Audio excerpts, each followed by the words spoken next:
Salutations readers, welcome back to my channel. My name is Nkechi, and this is gonna be another Friday Reads. You know, daylight savings happened in early November, and my body's still trying to adjust to that, not gonna lie. So I do feel a lot more sleepy than I usually am, but hopefully sooner than later we'll get to a point where it's gonna be a little bit easier to adjust. And I also apologize for not having an October wrap up this month. I just did not have the spoons to film an October wrap up. But if you do want to know the books that I did read in October, it is already available on my Instagram.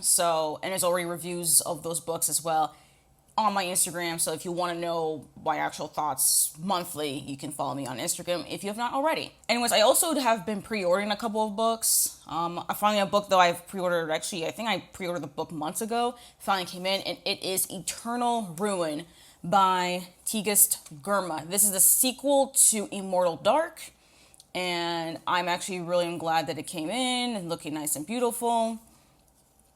I also really love the quote on the sprayed edges. It looks really, really nice.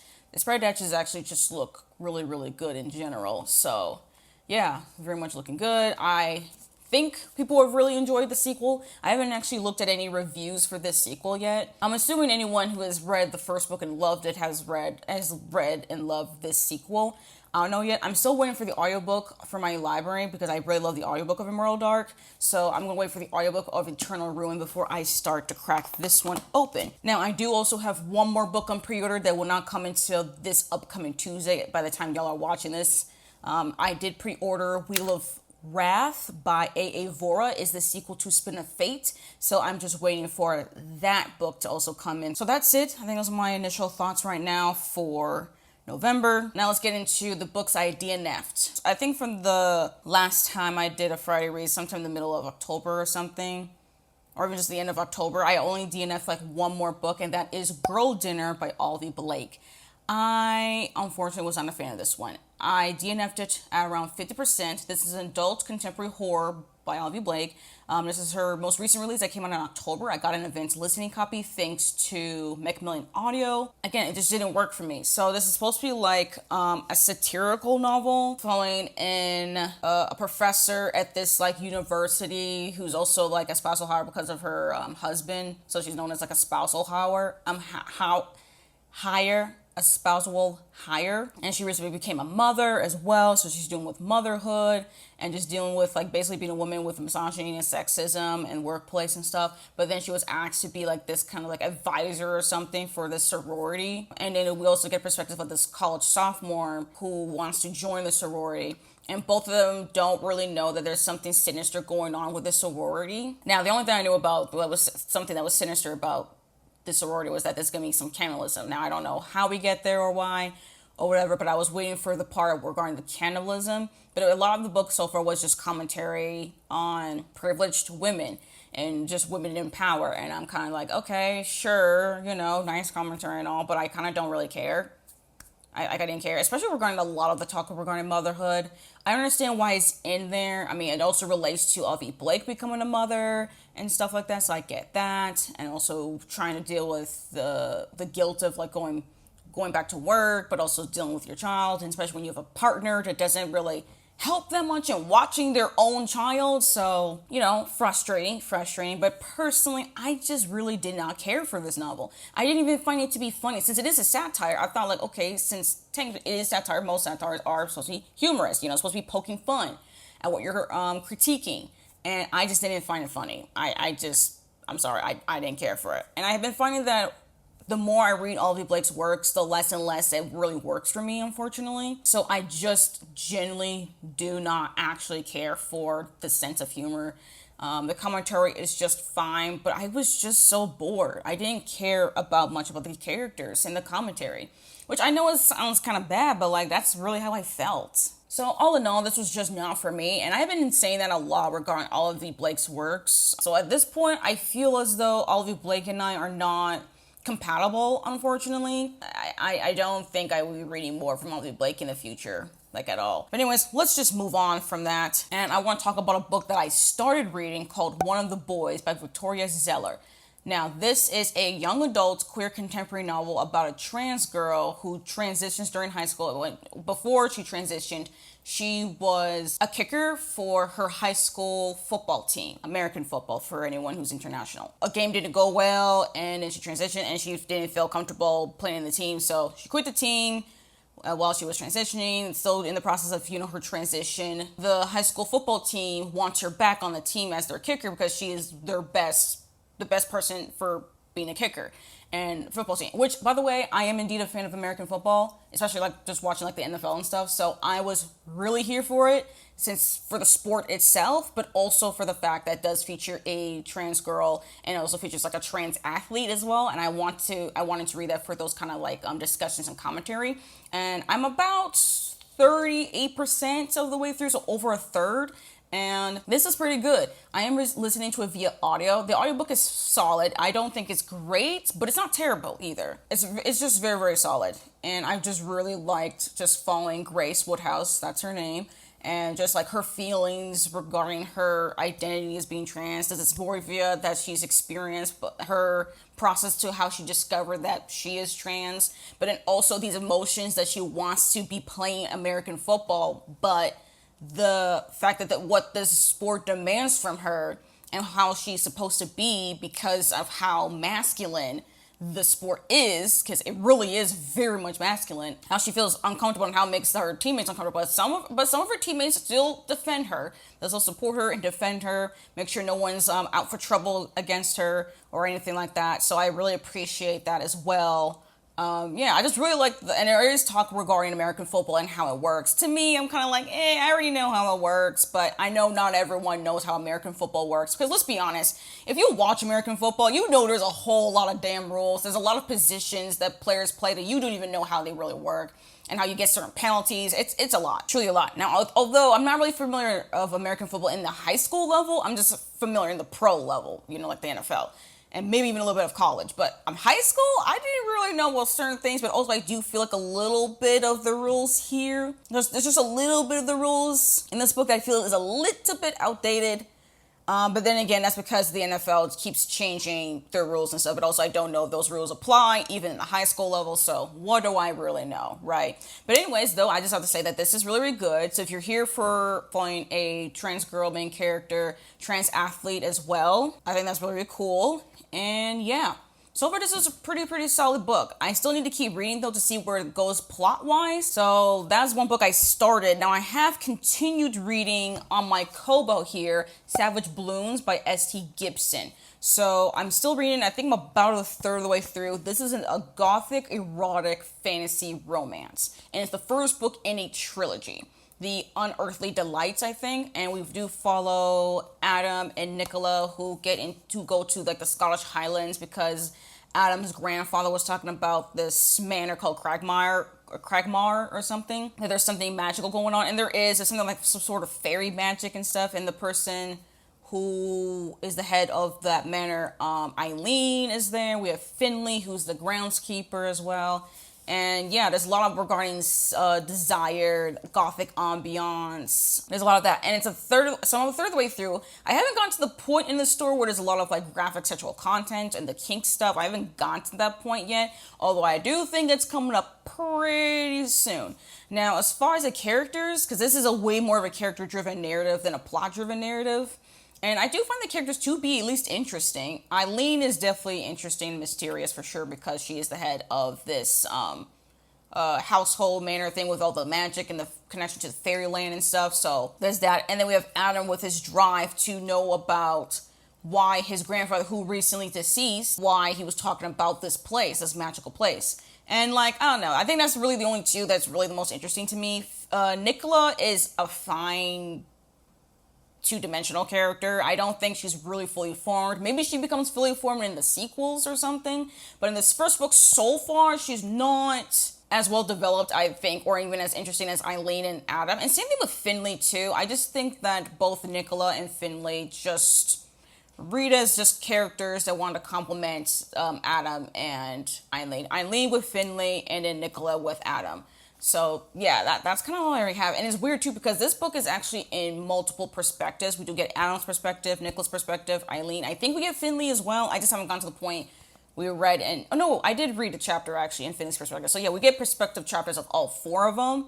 So, we'll see if if I continue on the book, you know, how that changes with their dynamics and stuff, especially regarding the sex, kink, desire stuff, because it definitely fits into this gothic ambiance for sure. And I think S.T. Gibson said that one of the inspirations for this book is like Wuthering Heights, so I think that's a pretty nice touch as well. And I definitely feel that gothic kind of like dark desire that's there for sure. I just need to keep reading to read more of it. Because again, I haven't gone to the erotica part. I haven't gone to that yet. And I'm already nearly a third way through. So room for that for sure. And another book though I really need to finish way sooner than later. I don't know why it's taking me so long to read it. But that is Son of the Morning by Nkechi Emezi. I have been reading this book for like weeks now, and I don't know what's taking me so long to finish reading it. Just under 100 pages of the way through, and I have been annotating as well. I do have some tabs here if you can see them. But I'm just making such slow progress in this, and I don't know why. And I am loving it, like I expected it. This is one of my most anticipated releases, but I'm taking forever and a day to read it. And that's why I'm kind of thinking to myself, maybe I'm not really in a reading slump. Maybe I just want to just read slowly. So my brain is probably like, look, you got nothing else after this book, so take your time with it. Which is true, because every single time I finish one Emezi book, I want to read the next one, but there is no next one after this. So I guess maybe that's what it is. I just want to take my time with it because I know there's nothing else after it. There's nothing else. And I'm having a great time. I'm annotating it, I'm tabbing it, and when I annotate and tab, I do read slower because I'm taking my time to engage with the text, and that's what I'm trying to do. So, I don't know, maybe I just answered my own question because that's just what it is. So I do have the ARC copy, thanks to the publisher. I definitely will be getting a finished copy, but I want to actually finish reading my ARC copy before I get the finished copy. And I definitely see myself getting a finished copy because this book, y'all, putting me through the ringer. And it has insta-love and insta-lust, and I'm not really one for insta-love and insta-lust. And yet, Nkechi Emezi just knows how to do it. I don't know how they do it, but every single time, anything I'm just like, oh, I'm not really a fan of like age gap or insta-love, insta-lust. Well, clearly they don't matter because Nkechi Emezi just writes it and I just love it anyway. So that's kind of where I'm at, right? Now this book is out. It's been out since November 4th. So if you have not checked out Son of the Morning, check it out, okay? I mean, I didn't really say much on what the book is even about, but I'm just saying, I'm loving it. I just need to keep reading it, and when it's finished, y'all will know for sure what's it about, because I'll actually tell y'all what it actually truly is about. And now to the one book that I did finish reading so far in November. Only one book. Certain Dark Things by Silvia Moreno Garcia. I actually did recently talk about this book in my reading sprints that happened this current week. This is a neo-noir fantasy horror featuring vampires in Mexico City. We have Ato here, who is running away from a group of vampires who want her killed. And then we have this human named Domingo, who is a street kid who is helping her, who actually was just mesmerized by her and helped her to basically escape death. This was really, really good. I read this one mostly via audio. This was more of an audiobook read for me than like a hybrid read or even a physical read, because honestly, the font is just really, really small. It's so tiny. There's no way I'm reading this with my eyeballs, okay? Just no. But the audiobook, though, really, really good. And I love the story. It's very much fast-paced, but it's not so fast-paced that you feel like too many things are happening, but it's fast-paced enough that's a steady pace. Because one thing I don't like about fast-paced novels is how it's so fast. I feel like, okay, we kind of move through the scenes way too quickly. But the pacing actually makes sense because, like, Ato is on the run. She's trying to survive. She's trying to run away from this group, from this, a couple of vampires who are trying to hunt her down. And also there's this vampire hunter that's also hunting her down. And also this other vampire who's hunting her down as well. Like, it's a lot. And I love the fact that it is neo-noir. Now, granted, I didn't know what neo-noir meant until I actually have to search it up. And apparently neo-noir is basically just a noir, but, like, it literally subverts noir tropes and stuff and to be more modernized. And I actually really love that, actually. I think this is definitely my favorite noir. It's definitely my favorite noir. Then again, that's because it subverts the traditional noir tropes. Now, Silvia Moreno Garcia has written a noir novel after Certain Dark Things, and that was Velvet Was the Night, which I really did enjoy. But this one is definitely my favorite from her. Her first foray into noir, this is definitely my favorite. I really like the writing style, of course. I really like the characters. Otto and Domingo are very endearing. I found Domingo to be, sometimes he can be a little bit, not so smart sometimes. He be making decisions. I'm like, bro, I don't know that's really a good idea like that. Even Otto as well. But both of them are very endearing. I was very sympathetic to Otto and her struggles, which is like learning how to be independent since she was kind of like pampered as a vampire Aztec princess, basically. But then when her family was basically killed from all these vampires that are hunting her down, she had to just learn how to be on her own. So I sympathize with that. And then with Domingo, with the fact he has been on his own for a really long time. All right, he's already pretty independent, but then he gets really mesmerized by Otto and what she was doing. I'm like, okay, this is kind of enduring. He's kind of enduring. He's very loyal. You know, now granted, I gave this one 4.75 stars. I couldn't give it a full 5 stars because I'm a little bit petty because I didn't like the ending, the absolute ending, like the last chapter in that epilogue. I'm like, Sylvia Moreno Garcia, I see what you did there, but I don't appreciate it. I didn't appreciate the ending, okay? So 4.75 stars. But this was very, very fun. If you're here for like noir, but it's specifically a neo-noir that's set in Mexico City with vampires, sign me up, okay? This is the book. Truly, truly, truly love this book. And then as far as some other media that I've consumed, I have been watching Jurassic World Chaos Theory. I've watched seasons 1 through 3. So yeah, 1, 2, and 3. And I've been loving this show. Now, if you do not know, this is the sequel show to Jurassic World Camp Cretaceous. And in Camp Cretaceous, we were following these 6 teenagers who were invited to go on this island full of dinosaurs. Because, yeah, some stupid fool decided to bring back dinosaurs. I'm calling stupid fool because why the fuck would you do that? That's a different kind of bone to pick regarding humanity. And unfortunately, the island wasn't evacuated, but the kids were abandoned and stranded on this island for 9 months. And that show, man, Camp Cretaceous honestly was pretty stressful. It's 5 seasons available on Netflix. So I do recommend Camp Cretaceous as well, but it kind of stressed me out because I was watching the show as the seasons were coming out. So I had no idea when the kids will be able to leave the freaking island. Because I was like, there's no way I'm watching this entire show and these kids don't leave the island. So yeah, but they were able to manage to leave the island and stuff. But then in Chaos Theory, in the sequel show, we follow the gang. Now it's 6 years later since they've been able to leave that island. 6 years later, one of them is pronounced dead, eaten by a dinosaur. And then also the remaining 5 of the Nubar 6 have been now trying to figure out like what happened to the one that was dead. In fact, actually, they kind of figure out pretty quickly that actually the one of them that was pronounced dead was actually targeted by this group or this person who's trying to kill that person and also to kill the rest of them as well. So there's that. And there's also some illegal buying and selling of dinosaurs, cloning dinosaurs. There's a lot of regarding these dinosaurs that, like, even though I think the concept of bringing back the dinosaurs is so stupid, but I do also appreciate how they're handling these dinosaurs and as animals, because again, dinosaurs are prehistoric, ginormous beasts, but they are animals. So there is a lot of like animal cruelty, animal abuse, animal death. So if you don't want to watch anything regarding the death of dinosaurs, cruelty of dinosaurs, the abuse of dinosaurs, don't really watch Camp Cretaceous or Chaos Theory. But I really do enjoy this show. I just love these characters, all 6 of them, and that's why I was so upset when like one of them, I found out that one of them was dead.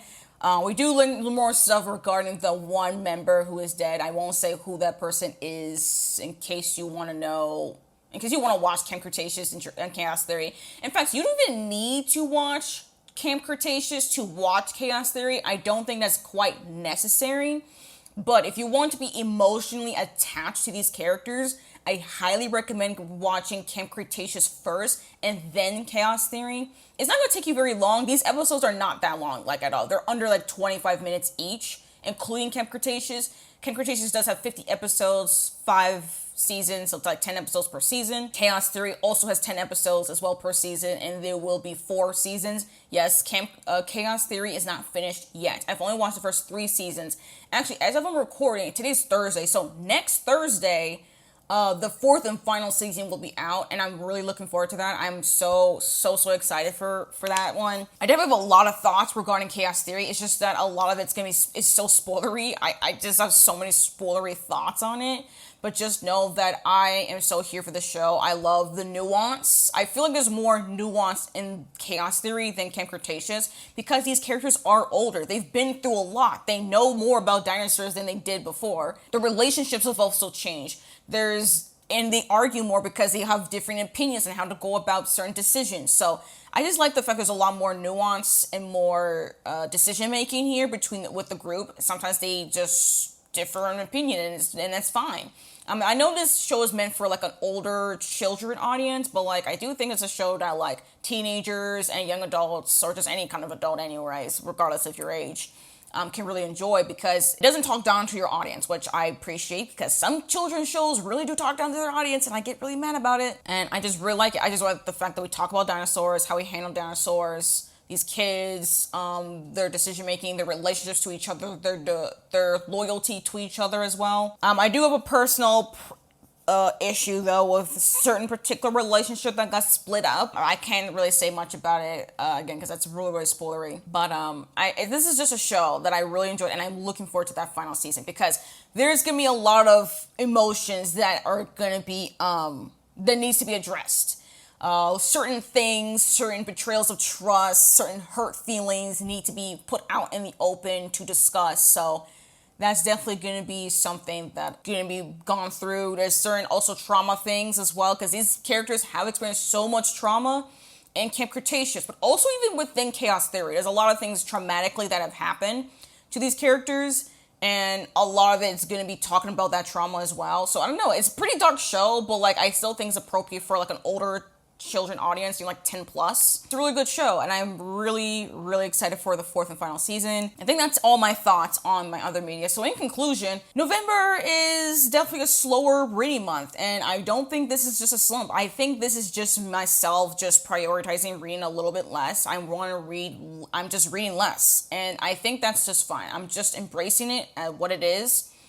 If I'm reading less, I'm just going to take it slow, which means I'm not going to be borrowing as many books, because I don't want to borrow so many books because I know I'm not going to get through the books I'm borrowing. So there's that. Also, obligation reads. I'm trying to make sure I request less books as well. I still want to watch the new Frankenstein movie that's on Netflix. I've seen people not really enjoy this one. Now, don't tell me your thoughts on it yet. I've seen briefly, because I didn't want to be spoiled on people's thoughts or spoiled on the movie or anything in the adaptation, even though I've already read the book. But I have seen people not enjoy this adaptation, but I've also seen people who have really enjoyed this adaptation. So very curious to see where I'm gonna land with this one. But anyways, yeah, that's all my thoughts on books, movie, well, not really much movie, I didn't watch any movie, but also TV show thoughts as well. Yeah, we'll see about how the end of the year is gonna go. I don't have like a 10 before the end, because that's just not possible. I don't think I can read 10 more books before the end of the year. I mean, my reading goal right now is like 75 books, and I'm already at 68. I don't even know if I'm gonna even reach 75. I might just miss it this year, which is a little bit unfortunate, because my reading goal initially was actually higher than 75, but we shall see how this year goes. We'll have to just wait and see. But yeah, y'all let me know in the comments down below, how was November for y'all, reading-wise, life-wise, if you feel comfortable sharing. I would like to know. And, like the video if you like it, comment down below your thoughts. Now, you made it this far in the video, you're not sure what to say, but you want to leave me an emoji to let me know you're here. Ooh, what do we do? What do we pick? You know what? Leave me a football emoji. Leave me a football emoji if you made it this far in the video, and I don't care which one it is. Anyways, thank you again for watching this video, and I hope to see you all in my next one. Bye.